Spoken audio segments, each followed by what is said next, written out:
Alright, this is going to be a basic cane technique. So we're going to pick up a small bar of color. I think it's yellow. You don't want too much clear glass on the front of your pipe. So now we're going to heat that bar of color, marver level, and push forward slightly.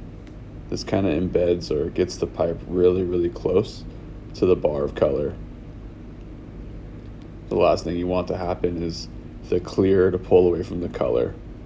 So let it cool off a little bit, gather. After you gather, I'm going to kick it up. It's kind of hard to see, but I'm going to kick it up at an angle, slight angle up, like towards the sky, so the hot glass pours away from the front end. There's a better shot. Their front end has barely any clear, so it's all just color up there. That's going to help you pull more evenly. So I'm marvering the sides, and then I'm stamping the top. I'm not pressing or compressing the color or the bar. I'm just stamping it to get it flat and cool off that section. So a couple more rounds of that, and then you got to cool off the stamped part, the flat part. And you cool it off really fast with the water. So you got to rinse and repeat. You got to get it hot. Marver the sides, stamp again, marver the sides, stamp again, and then cool it off and get it hot and do it again. Sometimes when you go for the water, the surface tension doesn't want to cool it, so you just have to stay there for a little bit, or maybe tap the side of your bucket. It'll help you cool it off. So here's the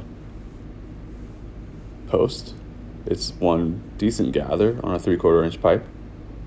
Marver the glass off and then smash it, kind of like a crown punny, but you don't marver it back level.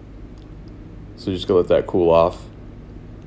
So here I am with the post, and I have the glass, the main glass. Most of that glass is going to be put onto the post.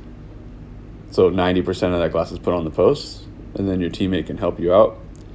And then when you have all that glass on the post, you're controlling the diameter. So if you want it thinner, you can walk back faster.